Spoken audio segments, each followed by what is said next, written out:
अपने पसंदीदा मौजू पर शोज़ देखने के लिए लाइक और सब्सक्राइब करना ना भूलिएगा और बेल बटन पर क्लिक कीजिएगा। बिस्मिल्लाहिर्रहमानिर्रहीम। नाज़रीन, हक़ाइक़ टीवी में हमारे साथ आज मोहम्मद फ़ारूक मिर्ज़ा साहब, जो 1977 से सिविल इंजीनियरिंग करके मिडल ईस्ट, पाकिस्तान, अमेरिका और यूरोप में 47 साल गुजार के आए हैं, जिन्हें हर किस्म का तजर्बा है और अपने काम के वो मास्टर हैं। दुनिया में जाना पहचाना नाम। ख़बर मैंने पढ़ी थी कल ही, और मैंने फ़ारूक साहब से उसी सिलसिले में रब्ता किया कि पाकिस्तान में सैलाब का ख़तरा इस दफ़ा, क्योंकि बारिशें ज़्यादा होंगी, इंडिया भी पानी छोड़ेगा और हमारे अपने भी जो डैम हैं, दरिया हैं, वो सारे पानी से लबरेज हो जाएंगे। फारूक साहब ने मुझे बताया कि इनके पास सैलाब का पानी जमा करने का, एब्ज़ॉर्ब करने का एक फार्मूला मौजूद है। अगर वो किया जाए तो वो पानी यूटिलाइज भी होगा और किसी किस्म का नुकसान भी नहीं पहुंचाएगा। फारूक साहब, आप को ये अंदाज़ा है कि ये तकरीबन 10-12 मिनट का प्रोग्राम होता है। जी।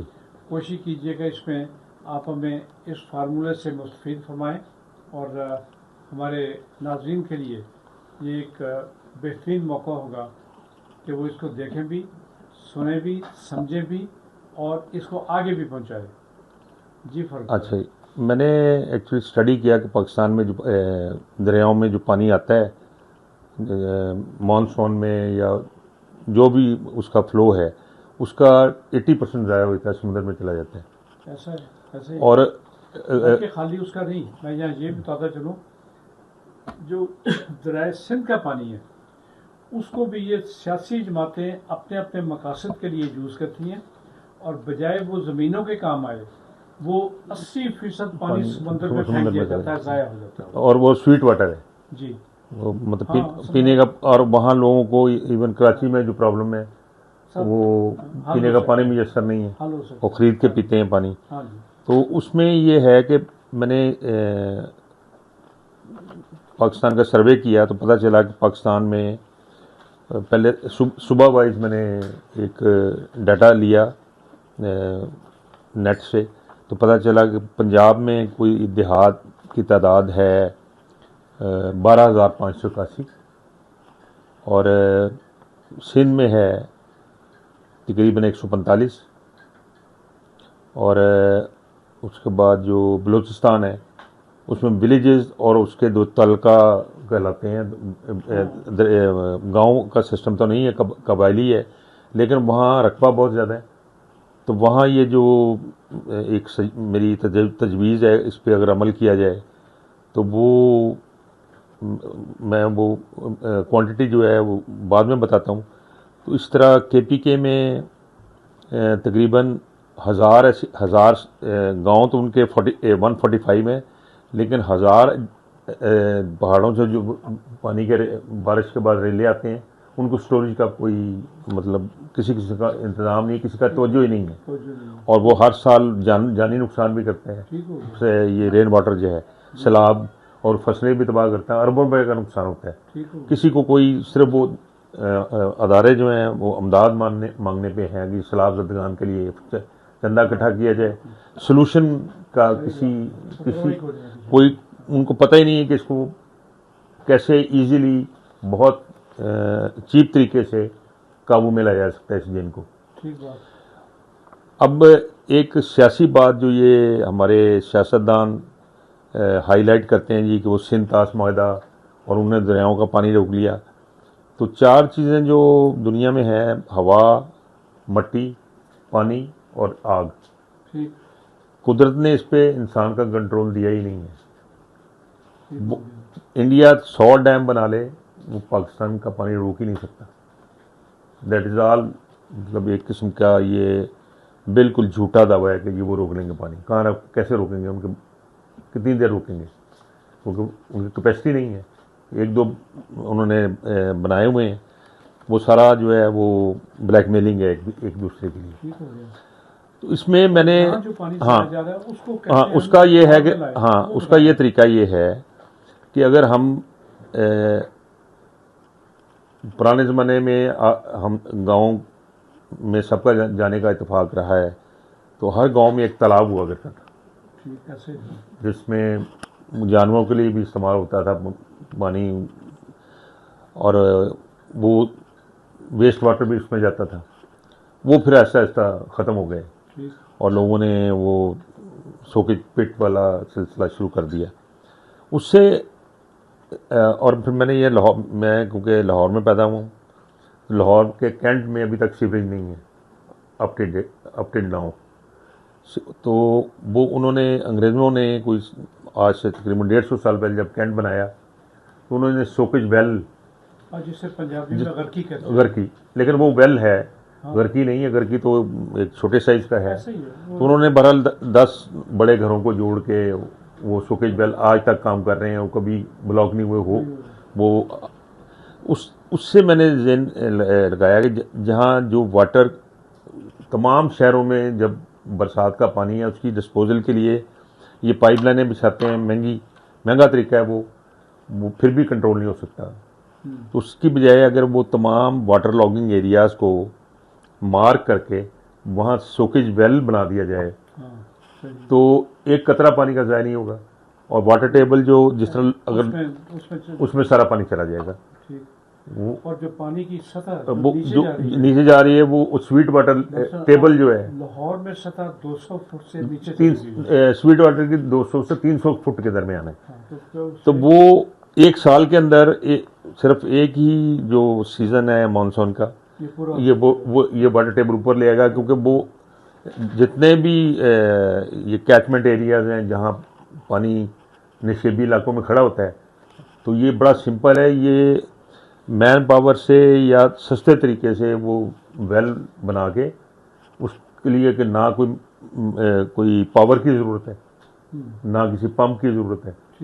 वो पानी उस जगह वो सोकेज वेल बनाया जाए जहाँ पानी खड़ा होता है। वो पानी जब पानी वहाँ नीचे चला जाएगा तो खड़ा कैसे होगा। लेकिन इस पे क्योंकि तो जो इसलिए नहीं है कि इसमें पैसे नहीं हैं, तो मैंने ये एक कैलकुलेशन की है कि अगर हम पंजाब के विलेजेस के टोटल तादाद तकरीबन नॉन जो है 12,581 है, 12,581। अगर ये तकरीबन 5,280 स्क्वायर फीट का एक माइल बनता है। अगर एक स्क्वायर माइल का हम एक गड़ा बना लें जो 150 फुट तक गहरा हो और वो स्टोन्स का इस्तेमाल करके उसको वाटर टाइट किया जाए। आप समझते हैं कि एक मील, हाँ जी, एक स्क्वायर मील ज़मीनें पड़ी हैं, मतलब सरकारी भी पड़ी हैं फालतू, लेकिन उसके लिए इतना लंबा गड़ा खोदना मसला ही नहीं है। बिल्कुल वो उसके लिए मैंने एक अलहदा प्रोग्राम में डैम ही बन गया ना। नहीं, लेक कराएगी, वो डैम नहीं होगा। हाँ। वो 150 फुट गहरा रेन वाटर ही उसमें आएगा। तो बल्कि वो उसका एडवांटेज मैंने आगे एक लिखा है कि क्या हो सकता है कि फिश ब्रीडिंग भी हो सकती है, वाटर स्पोर्ट्स पब्लिक के लिए, किश्ती रानी और इस तरह के। फिर वो उसमें ये है कि अगर वो बलूचिस्तान में बनेंगे तो अपलिफ्ट वाटर सप्लाई विंटर में all season using solar energy pumps, तो वो खेती बाड़ी वहाँ वो सारी मीन जो है फारग पड़ी है उसके काम आ सकती है। फिर ये स्वीट ड्रिंकिंग वाटर जो है ये फिल्टर प्लांट्स लगा के मेजॉरिटी जो मेजर सिटीज़ हैं और विलेजेस हैं उनको पीने का पानी भी दिया जा सकता है उनको, फिल्टर प्लांट्स, सस्ते फिल्टर प्लांट्स। और ये कैपेसिटी एनहांस की जा सकती है कि ये नंबर ऑफ पिट्स और lake along with the rain water catchment areas, पहाड़ों के साथ जिस तरह को सलमान का पानी उसे काफ़ी हर साल वो बहुत डैमेज करता है, या बलूचिस्तान में, या जिस तरह अभी स्वात में पानी के रिले ने बेशुमार नुकसान किया, हर साल जानों का भी नुकसान होता है, प्रॉपर्टी का भी होता है। तो इसमें ये तरबेला डैम की कैपेसिटी ऑन पेपर पे तो है 7.62 मिलियन एकड़ फुट ठीक। और मंगला डैम की 7.4 एकड़ फुट है। अब 1 एकड़ फुट जो है वो तकरीबन 3,25,851 गैलन का 1 एकड़ फुट है। ठीक है। तो एक रिजर्वायर जो है अगर पंजाब का लिया जाए तो वो 27 मिलियन एकड़ फुट पानी जमा कर सकते हैं। ये जो 12,581 जो देहात हैं ठीक हो। या ये पिट्स हैं या ये इसको लेक समझ लें। और इस तरह मैंने उसका लिया है बलूचिस्तान का, उनका 170 के हिसाब से 3 मिलियन एकड़ फुट। और जो KPK में 1000 ऐसी जगह हैं जहाँ से रेन वाटर तबाहियाँ मचाता है और वो ज़मीन खाली पड़ी हुई है। ठीक। लेकिन इसमें मैन पावर, मशीनरी और विल, सबसे बड़ा जो फैक्टर है वो विल है कि जो अदारे हैं वो इसको अंडरस्टैंड करें।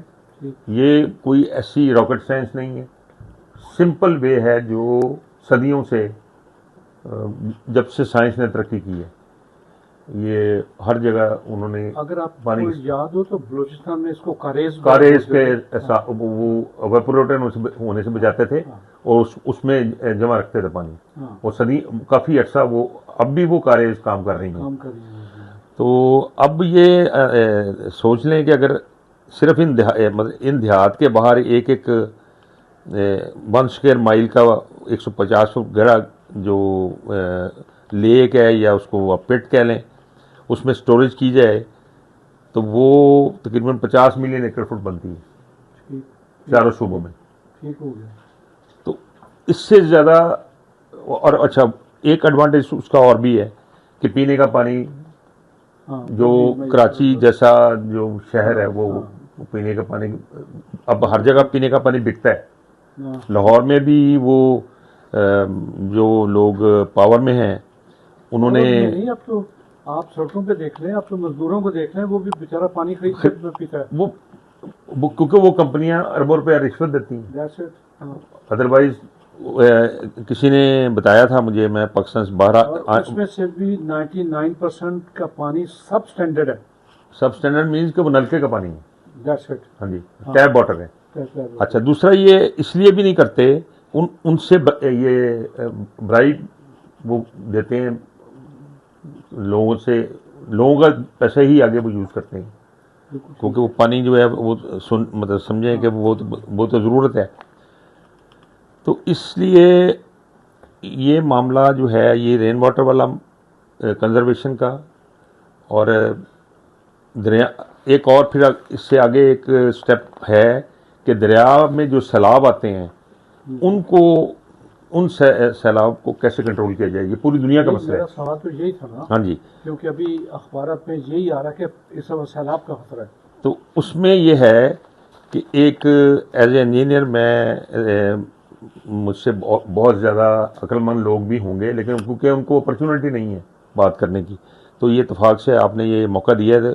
अगर RCC सिंक होल बना दिए जाए दरिया के बेड में और पानी एक्स्ट्रा वाटर जो है एक लेवल के बाद वो सारा उस सिंक होल में वो सारा पानी जा सकता है, जो फिर दरिया का वो पानी जो सारा समुद्र में चला जाता है उसकी जगह वो नीचे जाए ताकि वो ट्यूबवेल से जो पानी आप बाहर निकाल रहे हैं फसलों के लिए तो वो वाटर टेबल भी जो है वो उसका लेवल भी बहुत आएगा और फिर सैलाब से जो फसलों का नुकसान होता है अरबों रुपए का, अजनास का, जानवरों का, उससे भी बचाया जा सकेगा।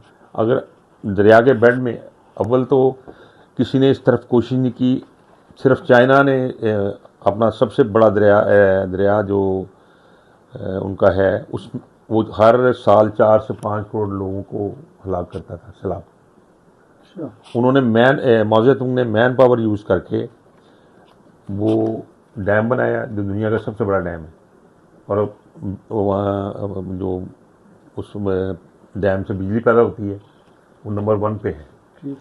तो ये सब्जेक्ट तो बहुत लंबा है लेकिन मैंने एक आइडिया मतलब थोड़ा सा ब्रीफ इसलिए दिया है कि टाइम YouTube हमारे पे पास टाइम कम होता है। काम होता है, नाज़रीन, तो इसलिए आपने फारूक साहब की बातें सुनी और हम ये चाहेंगे कि आप इनकी बातें अपने हलके में जो भी आपका MNA, MPA या कोई मिनिस्टर है उस तक भी पहुंचाएं, उसके कान खोलें और उन्हें बताएं कि आप मुखालिफ जमातों के साथ और अपनी जमातों के अंदर साजिशें करने के बजाय अगर मुल्क की बेहतरी के लिए कोई काम करना चाहते हैं तो ये बेहतरीन काम है जो फारूक मिर्ज़ा साहब ने अभी डिस्कस किया है।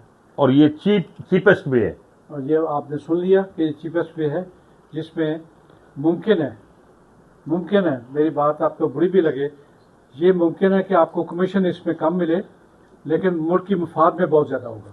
कमीशन का कोई इसमें ठेके देने हैं जी, और नहीं, कमीशन हाँ। चलती है, आपको किसको नहीं पता ठेकों में कमीशन है। बहरहाल वो फिर वो तो अदारों का मामला है, उसमें जैसे मैं मैंने तो कहा ना कि हेल्पलेस हूँ। मुमकिन है क्योंकि खर्चा कम है, कमीशन मैंने तो आइडिया फ्लोट किया है। बस अब मुझसे ज़्यादा बेहतर इंजीनियर्स हैं, मुझसे अल्लाह के ज़्यादा support बेहतर लोग पाकिस्तान में टैलेंट से भरा हुआ है और वो पूरी दुनिया में सर्व कर रहे हैं।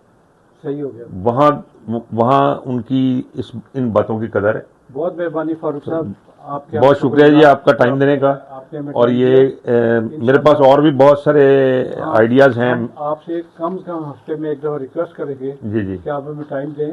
नहीं रिक्वेस्ट नहीं जी, आप हुक्म करें तो इससे अगला सब्जेक्ट जो मैं आपको एक तजवीज़ दूंगा कि man power, uses of man power, इस पे हम करें तो ज़्यादा बेहतर है इंशाल्लाह कि वो। इंशाल्लाह हाँ जी, ठीक है। बहुत शुक्रिया जी, और सुनने वालों का भी बहुत शुक्रिया। लेकिन इसके जो टेक्निकल एस्पेक्ट्स हैं उस पे वो मेरे अगर कोई इंजीनियर या अदारे मुझे तो वो मैं उनको डिटेल फुल प्रोवाइड कर सकता हूँ, क्योंकि इस शॉर्ट टाइम में तो वो टेक्निकल डिटेल्स मैं डिस्कस नहीं कर सकता। ये सिर्फ एक आइडिया फ्लोट हो सकता है। ठीक है, शुक्रिया, अल्लाह हाफिज़।